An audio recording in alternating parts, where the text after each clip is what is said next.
Hola, soy Yesenia, tu psicóloga sobreviviente al cáncer de mama. Y hoy quiero hablarles sobre el diagnóstico. Ese momento incómodo, fuerte, doloroso, impactante que nos suele pasar cuando sabemos o creemos que las noticias no van a ser tan buenas y nos dicen que el diagnóstico efectivamente es un cáncer. Quiero contarles desde mi historia qué pude hacer o qué hice que siento que me ayudó mucho a procesar toda esa escena y que creo que les puede ayudar a ustedes también. Recuerden que en este canal la idea es que sanemos juntos. Antes de que llegara el diagnóstico, lo que presenté fueron dolorcitos, punzones, ardores en el lado derecho de mi seno. ¿Qué pasa? Que siempre pensamos en el momento del diagnóstico, cuando nos dicen qué tenemos o qué es el nombre a eso que estamos padeciendo. Sin embargo, siempre hay un antes de ese diagnóstico y es cómo nosotros estamos escuchando nuestro cuerpo. Primer tip, escucharnos. Esto nos va a servir no solo para ahora que estamos en el proceso de curarnos de un cáncer, sino para toda nuestra vida, porque tenemos que escucharnos. De lo contrario, vamos a enfermar y nunca nos vamos a dar cuenta de cómo prevenirlo o de cómo atenderlo a tiempo, que es lo que buscamos y pretendemos que quienes pasen por este proceso, siempre lo ideal es que sea a tiempo, para que su procedimiento sea mucho más eficiente. En ese antes, lo importante es escucharlos. En mi caso, empecé a sentir dolores de ese lado derecho. Yo tengo 35 años, pero cuando tenía 19 años empezó un tumor perfecto, era benigno y era pequeño, era como un frijolito en el lado derecho de mi seno.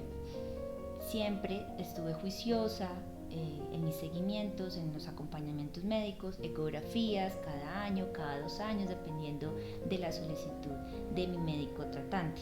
Nunca pasó nada, nunca me molestó y luego cuando ya recibo este diagnóstico me doy cuenta, y siempre me explicaron los médicos, de que un tumor benigno no significa que te vaya a dar cáncer. Eso no funciona de esa manera. El cáncer no se produce porque haya un tumor. Entonces, si de pronto estás viendo este video y tienes una masita en el seno, no creas ni te asustes, porque eso no quiere decir que tengas cáncer en él. ¿Sí? Son dos cosas muy diferentes. Sin embargo, de todo mi seguimiento, imagínense, de los 19 años, aprendí a conocer esa parte de mí, y algo que entendí y agradecí de ese proceso médico es que también siempre estuve atenta a mi cuerpo, sobre todo en esa zona, dado que ya sabía que había algo allí, siempre quería que no se complicara. Y en noviembre del 2022 empezó a arder esa zona, me ardía, me daba un calor, me parecía como si, no sé, los rayos del sol estuvieran dándole allí, o como si tuviera algo súper caliente, una manta, algo caliente allí, me ardía. Y todo era de manera interna, nada se veía por fuera, mi seno se veía perfectamente, no había abultamientos, no había nada deforme, que es lo que normalmente nos dicen, que estemos mirando si hay cambios en nuestro seno o en el pezón o en alguna parte, o si hay deformaciones, pero nada de eso pasó. Sin embargo, me ardía. Habían punzones como si por dentro hubiera una aguja chuzando.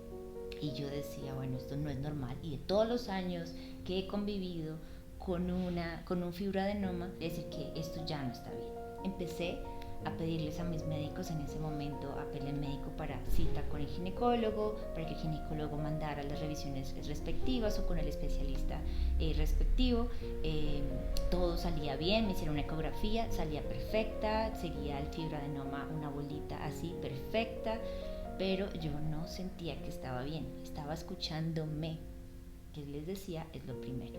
Insistí, luego me hicieron una biopsia y efectivamente en septiembre del 2023 me dicen es cáncer de mama. Justo antes de ese mes me hicieron otra ecografía, normalmente eso se hace cada año, pero me lo hicieron meses antes. Yo me la hice en noviembre del 2022, me la hicieron en julio del 2023 y en esa ecografía ya no había una masa sólida, sino que parecía un sol, estaba así abierta, se veía una imagen abierta como una flor. Ahí dije, esto efectivamente no es nada bueno. Entonces empiezo a afrontar no solamente yo, también las personas a mi alrededor, mi madre, mi esposo, empiezan también a ver, esto no está bien, esto no se ve bien, y empezamos todos a preocuparnos. Entonces, ¿qué llegan? Y ahí empezar a entender nuestros sentimientos. Paso número 2. En este proceso de previo al diagnóstico, empieza a llegar la ansiedad, llegan momentos de estrés, no solo para mí, como les digo, también para quienes me acompañaban. Y lo que pude hacer y empecé a hacer es a tomar conciencia. Dije, bueno, antes de que llegue el diagnóstico, antes de que sepamos qué dice la biopsia, debo también de ir pensando qué quiero hacer yo. No me puedo llenar de tanta preocupación porque también eso me va a enfermar más. Es lo que me dije a mí misma, pero empecé a reconocer mis emociones. ¿Qué emociones tenía? Ansiedad, totalmente tenía un estado de ansiedad y alerta, y eso que me traía también unos estados profundos de tristeza. En algún momento sentí que de pronto que iba a entrar en depresión porque sentía que se me iba a caer el mundo, porque finalmente eso es lo que sentía y todavía no me han dicho nada. Que les digo, el antes. Pero pensé, me senté, veía a mi familia preocupada y dije, yo no puedo ni preocuparme de más, ni preocuparlos más a ellos. O sea, lo hice por mí, lo hice por amor también a quienes me rodeaban, y dije, empecé a mirar cómo asumir este proceso. Dije, independientemente si es o no cáncer, evidentemente mi cuerpo me está diciendo, hay que parar con los excesos o con la mala alimentación o con el estrés. Previo a los malestares que sentía en el 2022, fue un tiempo en el que tuve o sentí bastante estrés dentro de mis trabajos, dentro de proyectos que quería hacer y todavía no se realizaban. Entonces era como de ese estrés que uno dice, es el estrés cotidiano, el día a día, pero en ese momento creo que lo sentí más fuerte y no le quise hacer caso. Dije, eso se me quita, eso se me pasa. Sin embargo, cuando ya llegó esto, yo sentí, oiga, aquí hay que hacer un alto. En mi mente pensaba, aquí hay que hacer un alto. Si sigo así estresada, así sea por nada, por nimiedades o por minucias del día, pues evidentemente me voy a enfermar. Y decía, así el diagnóstico diga que no, pues no quiero llegar a que un estrés en algún momento ayude y altere tanto mi cuerpo que se desordenen mis células y se produzca algo como eso. Al pensar eso, empecé a calmar esas ansiedades y empecé a repetirme, voy a esperar a que siga el diagnóstico, voy a estar pendiente para el diagnóstico. Y también me preparé para ese diagnóstico. Entonces, punto número 3. ¿Cómo prepararnos para recibir el diagnóstico? Si bien, como les digo, ya uno viene impactado, viene con el shock encima, con los sustos, con los miedos, con la ansiedad de qué va a hacer, qué no va a hacer, que ya uno ni duerme. Lo que hice fue, bueno, si llega ese momento del diagnóstico o llegan los resultados y voy donde mi médico, ¿qué espero escuchar o cómo creo yo que lo voy a recibir? Pues la verdad es que nadie sabe cómo va a reaccionar ante una noticia tan fuerte como esas, ¿sí? Uno no está preparado, por mucho que uno sepa que uno puede enfermarse, por mucho que uno sepa que las cosas pueden pasar, uno no está preparado y no hay forma de que uno se prepare realmente, emocionalmente, para decir, wow, recibí esto y no pasó nada. No, las cosas llegan porque somos humanos y nos impactan, para bien o para mal. En este caso, a veces para mal porque nos asusta muchísimo. Pero yo dije, como puede ser eso, puede que entre en shock. Si me dicen que es cáncer, puede que entre en shock y no sepa qué hacer.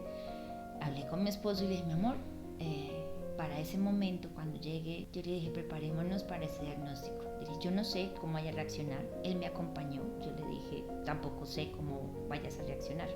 Para la preparación es importante que vayamos acompañados de alguien. Por eso mismo, porque no sabemos cómo vamos a recibir eso.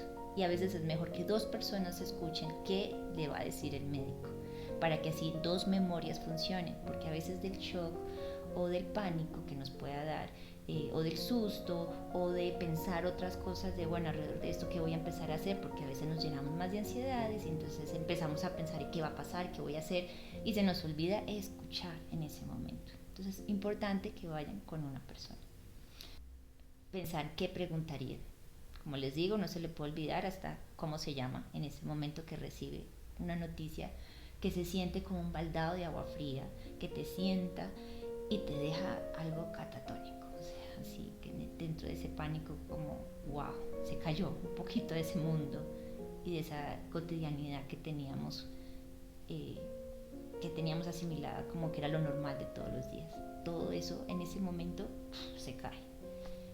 Entonces le dije a mi esposo, pensemos en qué preguntas haríamos para el doctor, qué queremos saber, qué sigue, o entonces ahí empezamos a decirnos, bueno, ¿qué le preguntamos? No, pues, ¿qué sigue? Por ejemplo, fueron una de las preguntas, ¿cuál es el proceso en el que debo estar? ¿Qué tan avanzado está mi cáncer según esa biopsia? ¿Hay tratamiento? ¿Es difícil?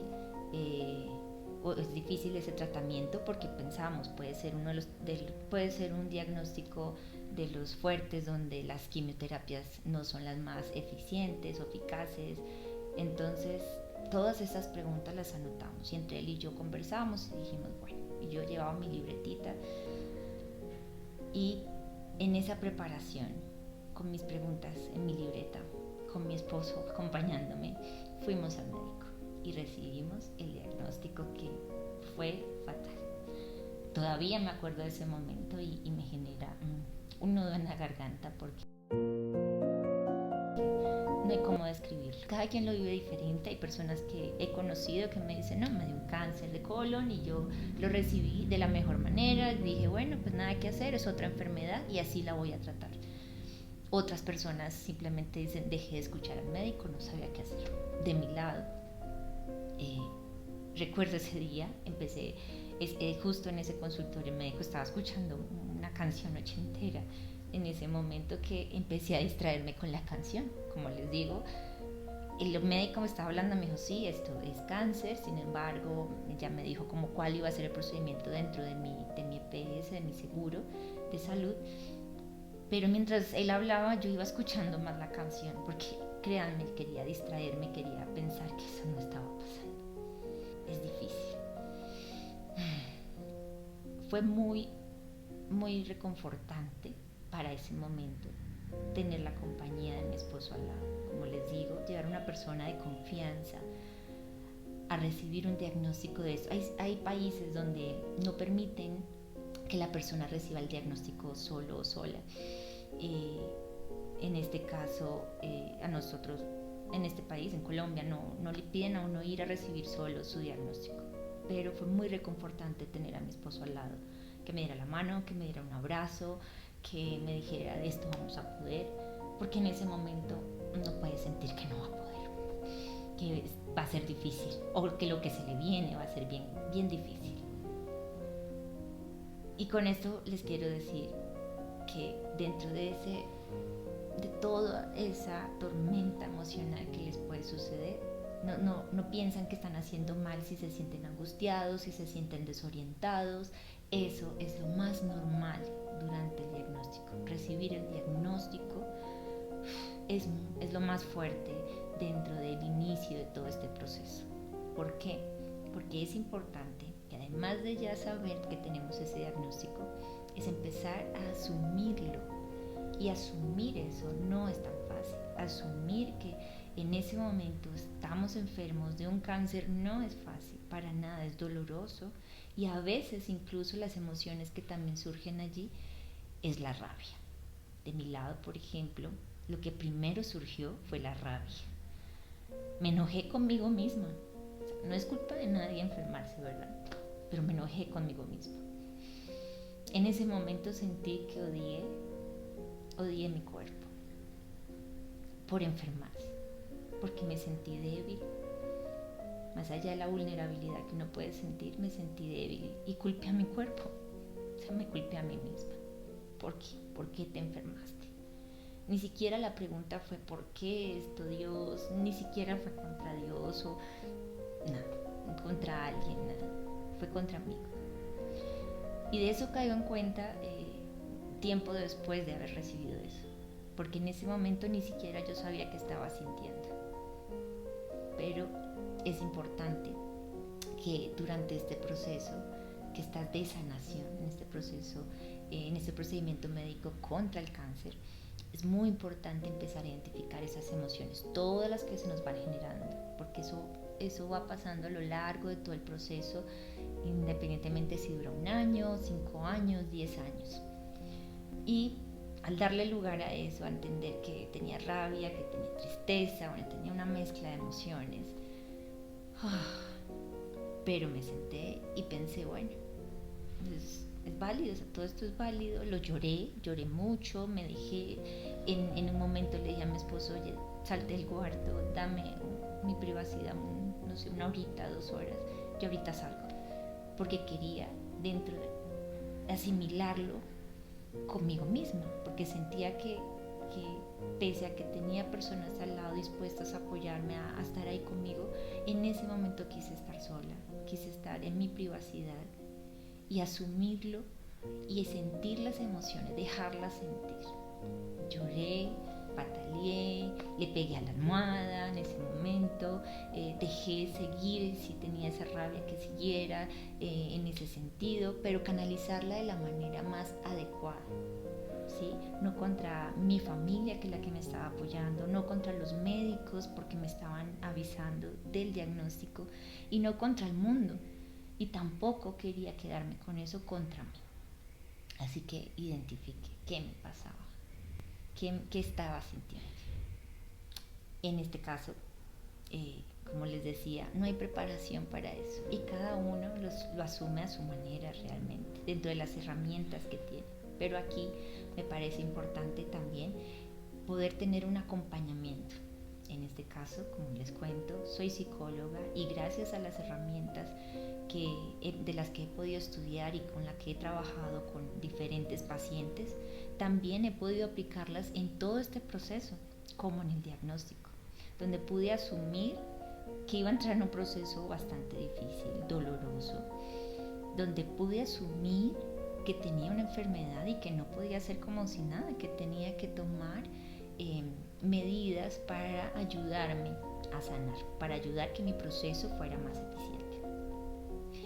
Y con todo esto les digo, en cuanto puedan, busquen ayuda dentro de su seguro, me escriben a mí, ahí yo puedo acompañarles en este proceso, porque además con estos videos también quiero decirles que soy su psicóloga, que también está viviendo este proceso y que estoy desarrollando y aplicando muchas herramientas y estrategias psicológicas para ayudar a procesar todas estas emociones que me dan y que nos dan. Aquí estoy yo para acompañarles. El diagnóstico tiene un antes y tiene un después del diagnóstico, pero no se queden con la idea de que no se va a poder, de que no voy a poder. Si esa idea, en cuanto llegue esa idea, digan, voy a poder, no voy a estar sola, voy a tener mi equipo médico, voy a tener personas que me ayuden, voy a encontrar personas que me puedan ayudar y apoyar en mi familia, voy a encontrar esos profesionales que me pueden guiar a procesar toda esta tormenta de sentimientos y emociones que se vienen. Sí vas a poder, te lo digo, 7 meses después, cuando no sabía absolutamente nada, sabía que el cáncer es una enfermedad y era todo lo que sabía. Así que sígueme en los siguientes videos, porque hablaremos de muchos más temas importantes, como los duelos que se viven en estos procesos y como las diferentes formas de cuidarnos y protegernos, no solamente físicamente o en la alimentación o en la piel, sino también cómo protegernos emocionalmente para cada paso en el que empieces o en el que entres en este proceso. Así que recuerda que en este canal vamos a sanar juntos.